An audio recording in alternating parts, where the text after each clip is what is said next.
sampai saya S3, linguistik. Baik, tetapi saudara ini sekarang dihadirkan untuk perkara pidana, bukan untuk mengajar di SMA. Betul. Ya, betul. Ya? Saya jelaskan bahasa untuk hakim yang akan memutuskan. Baik. Jadi Bapak tidak perlu nasihati saya, harusnya Bapak baca buku ini.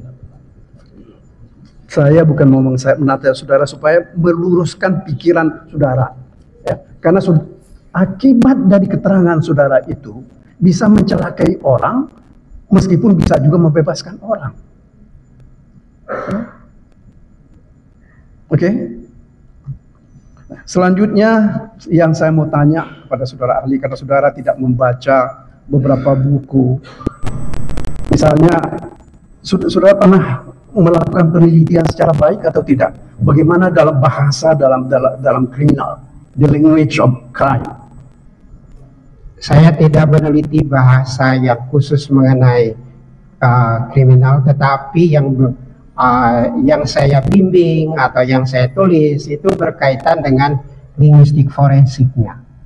Kalau saya tanya lagi yang lain, misalnya mengenai the language of statutes, enggak juga.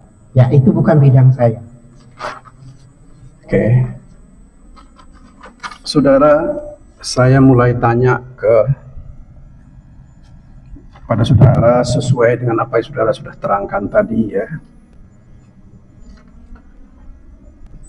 Ketika kepada saudara tadi ditunjukkan dan diperiksa oleh penyidik ya, yang namanya Rosa Purbobakti ya, terkait dengan komunikasi dan juga bahkan saudara ahli diberi semacam ringkasan ya, cerita tentang masalah yang hendak ditanyakan kepada saudara. Betul begitu ya.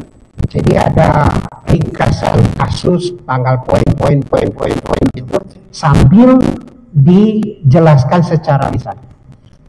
Saudara baca itu ya? Baca, sambil saya baca lalu dijelaskan. Nah, pertanyaan saya begini, apakah kepada saudara ahli juga dijelaskan oleh penyidik, Bapak ahli bahasa, ya, ini sudah ada putusan pengadilan 2 perkara terkait dengan ini? Tidak sama sekali. Hanya terbatas pada apa yang ada di BAP.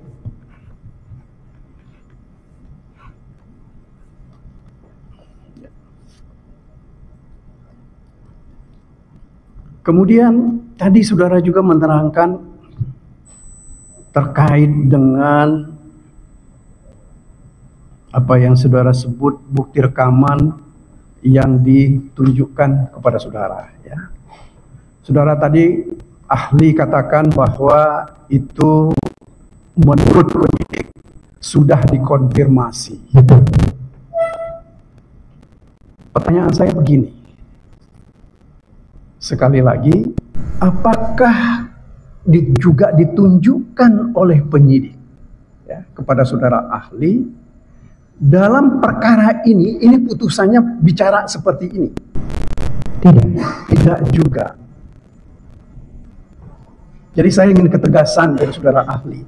Selain yang dirumuskan sedemikian rupa oleh penyidik, yang diserahkan oleh penyidik kepada saudara ahli tidak punya pengetahuan apapun tentang masalah ini. Iya. Saya hanya menerima teksnya, lalu mendengarkan rekamannya, dan ada pertanyaan-pertanyaan berdasarkan screenshot dan berdasarkan apa yang saya dengar, saya jelaskan. Itu prosesnya. Oke. Saya nggak mau tanya soal metode interpretasinya ya.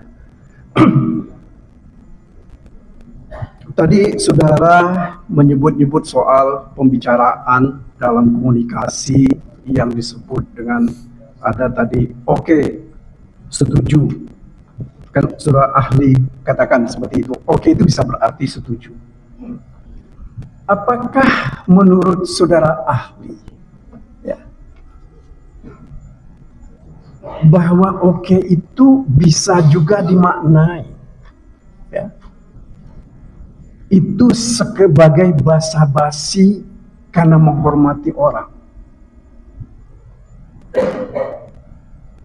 Lihat konteksnya. Lihat konteks. Jadi kalau orang berbicara secara langsung gitu, oke gitu, ya bisa saja ditanggapi seperti itu.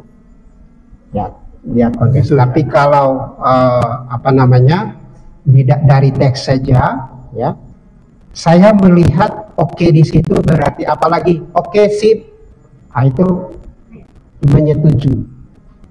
Ya, karena tadi saudara mengatakan juga sempat ketika ditanya oleh penyidik tentang kultur Jawa, ya.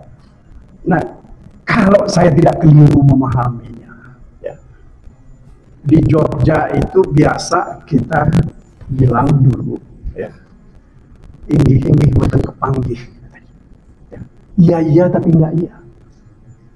Nah, ini kultur itu terjadi seperti itu.